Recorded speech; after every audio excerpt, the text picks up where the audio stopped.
The Flames have 3 preseason games under their belt and will have a 4th after they face off against the Canucks tonight in Abbotsford. And is it safe to say that things are starting to take shape?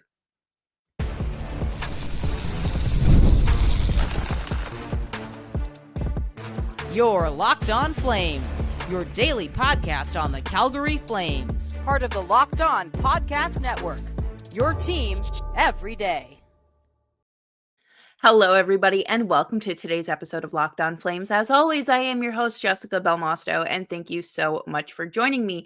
Today's episode is brought to you by FanDuel. Download the FanDuel app now by visiting FanDuel.com and win $300 in bonus bets if your first $5 bet wins. Today, we're going to be doing a quick little rundown of last night's victory over the Seattle Kraken and just kind of how that was a statement game, I would say, for certain players. And of course, we're going to talk about the group going up against the Canucks tonight in Abbotsford. And of course, is it a Locked On Flames episode without a little gossip? Make sure you're subscribed to Locked On Flames wherever you get your podcasts, as well as YouTube. We are here for you Monday through Friday, 5 days a week. Your Calgary Flames every day. And let's jump right into this because no Backlund, no Coleman, no Uyghur, no Kadri, no Andersson, no problem. The Flames won 4-1 over Seattle. Sharon Govich scored the first preseason home preseason goal of the season. I can't string words together apparently. And Rory Kerins had a goal, as well as Matt Coronado and Sam Morton. Good stuff. I think that it is very reassuring, I guess, or exciting to see this younger group kind of take the ice and make a statement. You know, we saw it with Morgan Frost the other night, and we saw it with this group last night. And I'm really excited to see what happens tonight against Vancouver because I think there are a handful of players that played yesterday in tonight's game too. So maybe they do build momentum because we know that repetition and consistency is how you get better. Practice makes perfect, right? So I am curious if we do see an even better performance from Kerins or some of the other guys that are traveling out there. And it's just such an exciting time. And it's so easy to get caught up in the, well, you know, they didn't do much this offseason to make themselves a better team. You know, this is just going to end the same way it always does. Sure. You know what? This team is not making a Stanley Cup final run. However, they are taking steps to get there. And I've talked about it really since the 2022-23 season that every season or every rebuild really has like these benchmarks that you can look forward to or how you're measuring your team's success. And quite frankly, this offseason was okay.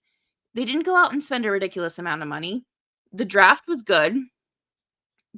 Should they have traded Rasmus Andersson? Yeah, probably.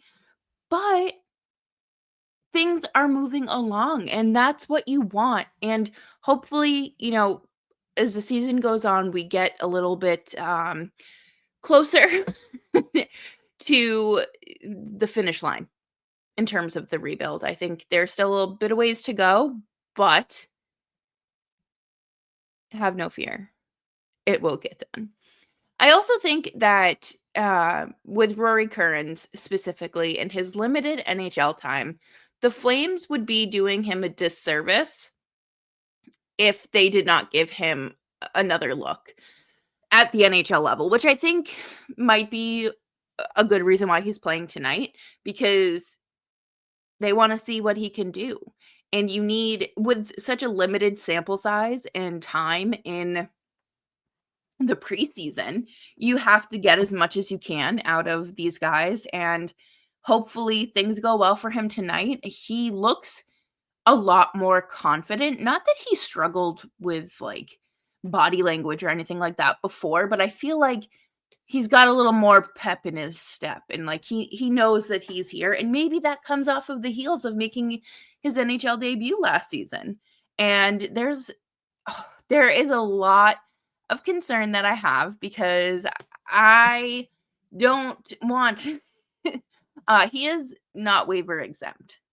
So the Flames would need to place him on waivers in order for him to be sent down to the Wranglers.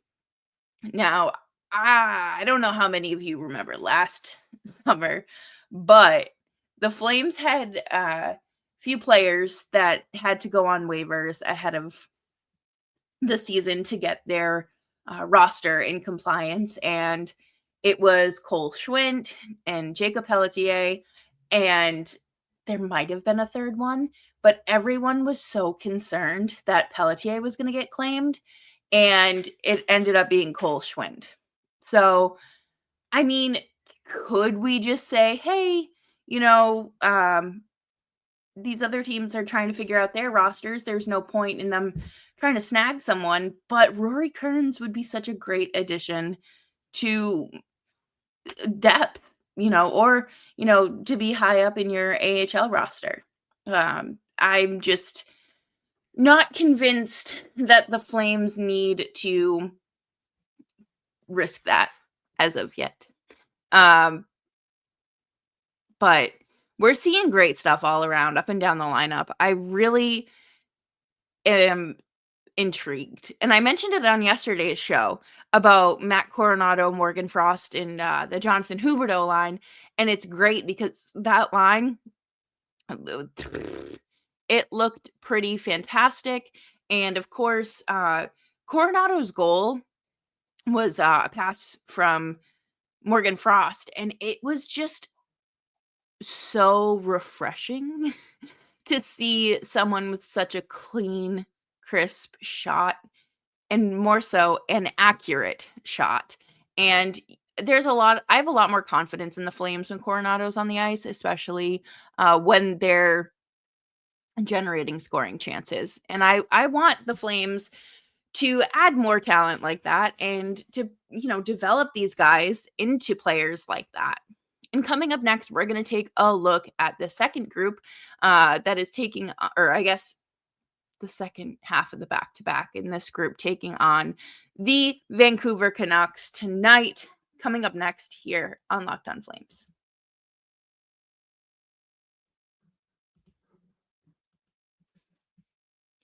The NFL season is here, and FanDuel is making sure you're ready for kickoff with a can't miss offer.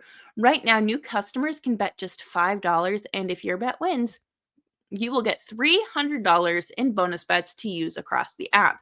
I love using FanDuel because it is so easy to use and navigate. You can assemble a same game parlay. You have the player props, and you can jump in on the live action as it unfolds.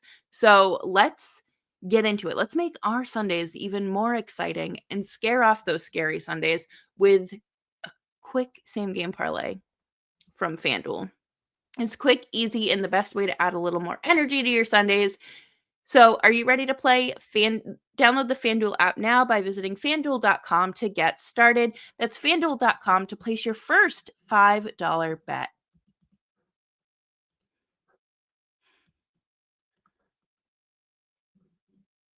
Thanks everyone for hanging out with me today on Locked On Flames. Make sure you're subscribed wherever you get your podcasts, as well as YouTube. We are here for you Monday through Friday, 5 days a week, your team every day. And let's take a look at tonight's projected lineup against the Vancouver Canucks. The Flames did not run lines at practice today, so it is a little tough to see what's going to be going on there. But let's take a look at the list, the preseason roster that the Flames put out this afternoon. It has Andrew Basha, Wranglers captain Clark Bishop, Joel Farabee, Sam Honzik, Dryden Hunt, Rory Kerins, Carter King, Hunter Lang, Sam Martin Pospisil, Adar Suniev, Connor Zary, Alex Gallant, David Siley, Carter Wilkie, and your defense consists of Jake Bean, Hunter Brustowicz, Artem Grushnikov, Joel Hanley, Daniel Miramanov, Etienne Morin, Jeremy Poirier, Simon Mack. And your goaltenders are Devin Cooley and Ivan Prosvetov. Prosvetov is going to be starting.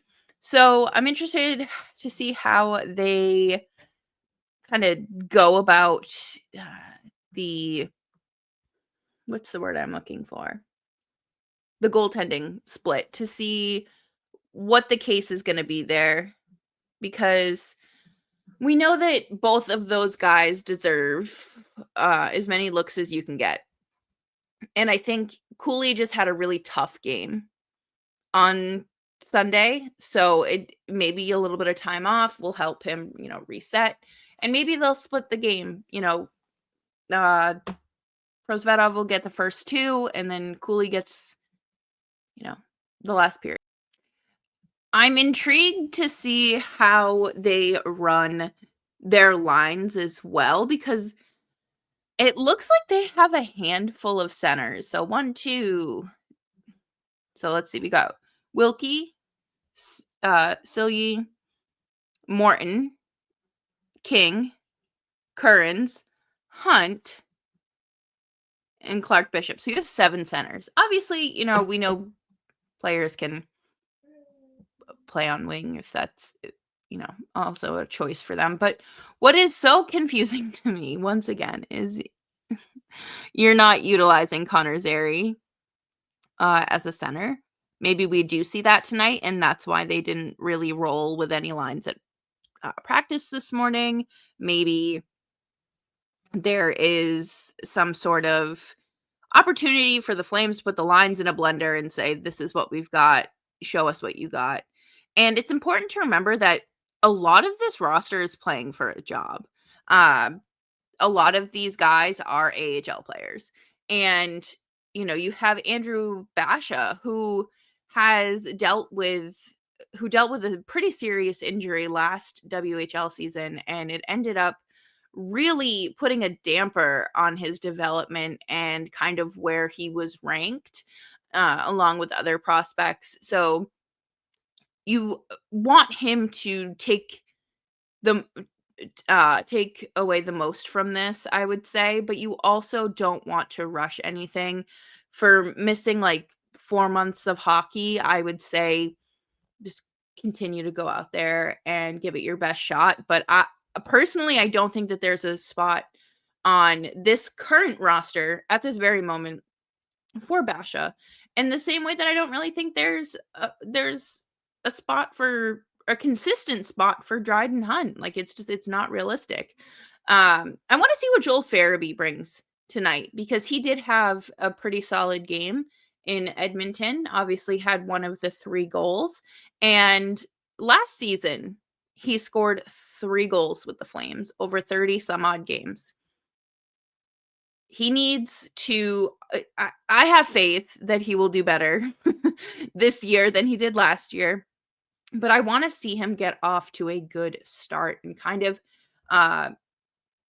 build a little safety net for himself. And if he can do that in the preseason, that's great. But let's see it when it, I guess, actually matters. Like I mentioned, Rory Kerins played last night as well. So along with Sam Morton. So it's exciting to see them getting another look so close back to back. Obviously, they're probably I would assume they're going to be tired. And plus, traveling is kind of exhausting in itself, but they get the private jet. And Vancouver's like an hour flight from Calgary, I'm pretty sure. So it's not too bad. But this is another situation where I'm looking at these lines and I want to see Suniev on Connor Zary's wing. And I want to see potentially Pospisil on the right there. I think that could be a lethal combination, because if you put Zary at center, you're cooking with something. And that's what they need to focus on. So I'm hopeful that we do get to see more of that, but at the end of the day, as the preseason continues, we are not exactly seeing what I would like to be seeing, and, time is eventually, unfortunately, going to run out here.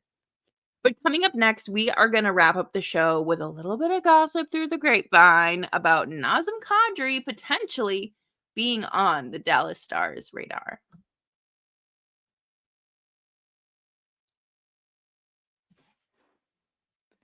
Thanks everyone for hanging out with me today on Locked On Flames. Make sure you're subscribed wherever you get your podcasts, as well as YouTube.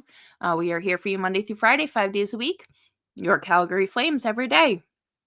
So earlier today, Jeff Merrick reported that it is very likely that we see Nazem Kadri and Rasmus Andersson once again being linked to the Dallas Stars.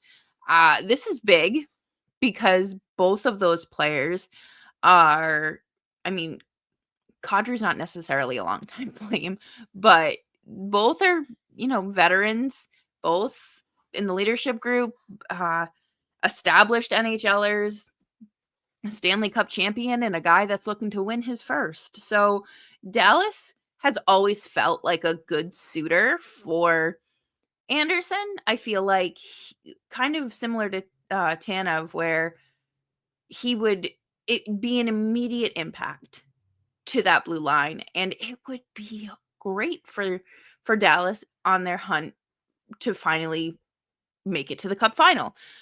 However, I do have some concerns about the return for either of these players. Immediately, you think of the prospects and the scouting department that Dallas has, and history has shown that if they are willing to trade a prospect, that means they have likely given up on them, or they don't necessarily see them fitting into the NHL system, whether it's theirs or a different suitor's, who knows, but I'm cautious with that. So, I guess essentially what I would like is Jason Robertson or Maverick Bork. Um, I know that that's kind of like a steep ask, but you're also asking this team to give up their top pairing defenseman along with their top center. Now, obviously not going to be the same trade package. Are you kidding me? That I think the return would look lopsided regardless of what they gave. So am I think that Kadri would obviously get them more of a haul because he has term and had a much better season last year. And you don't have to worry about the contract extension and negotiations like you're going to have to worry about with Anderson. And teams aren't going to sign or aren't going to trade for Anderson unless they know that they can sign him. And you're not, and say they do trade for him, but it's just on a rental basis. You're not going to get the return you probably should. And, he has his no trade list. So we'll have to see what comes of that. These are obviously not made public, but he did have to resubmit one on July 1st for this upcoming season. But like I mentioned, you are looking to, like, just even if it's not the Stars, let's say there's two separate entities here. Let's say Anderson goes to the Stars, and then you have other teams calling for Kadri. You are losing one of your top defensemen, a top 4 defenseman, but you're making room for Zayne Parekh. So, check, instant win. If you clear Kadri, and obviously you're going to have to retain some salary, more than likely, you are making space for these next centers.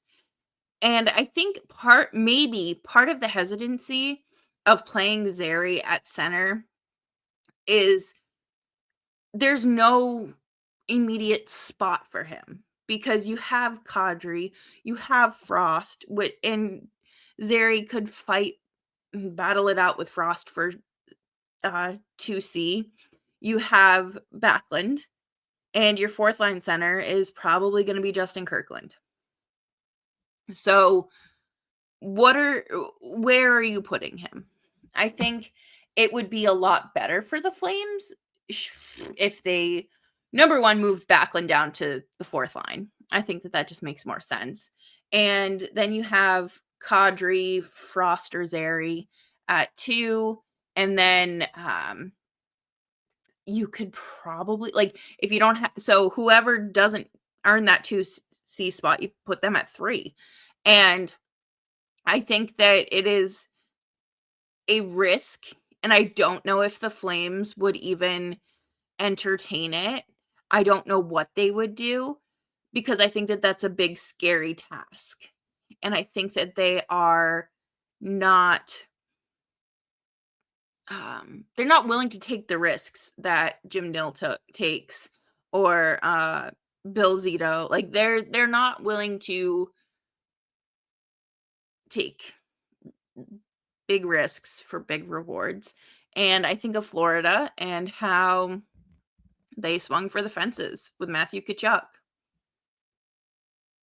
and have gone to 3 Stanley Cup finals in 3 years. But for the Flames, really, I think that there's going to be a lot of attention on this room this season because of the inevitable Rasmus Andersson trade. Yesterday, there were reports that the Flames weren't completely shut, or the door wasn't completely shut on an extension with Andersson. However, it should be. It is not because I don't like Rasmus Andersson. I think that he was honestly one of the players that I thought would be the next captain of the Flames before they named Backlund. I thought it was going to be Andersson, Weegar, or Backlund. And unfortunately, Andersson has just kind of regress, I guess would be a good word. And I think that you can see, and I specifically think about his exit interviews last season and just kind of how, like, meh he was. He was just very, very casual with it, but also just he was honest and blunt. And I don't want to say he seemed over it, because that's not the case, but he wasn't going to give you the typical PR answers that most of these teams look for. But Kadri, same thing. You would have to get an absolute haul for him. You should 100% get at least a first round pick, as well as an NHL player or top prospect. So it's just something to keep in your back pocket, because I don't necessarily think we're going to see movement until December, January in general. And then if we don't see it, then it's going to come all the way down to the deadline. So we know how that worked out for the Flames and Noah Hanifin. But thank you all so much for hanging out with me today on Locked On Flames. I hope you are having a fantastic week and are getting ready for hockey season and embracing the fall. Make sure you're subscribed wherever you get your podcasts, as well as YouTube, and you can follow me on Twitter at Jess Belmosto.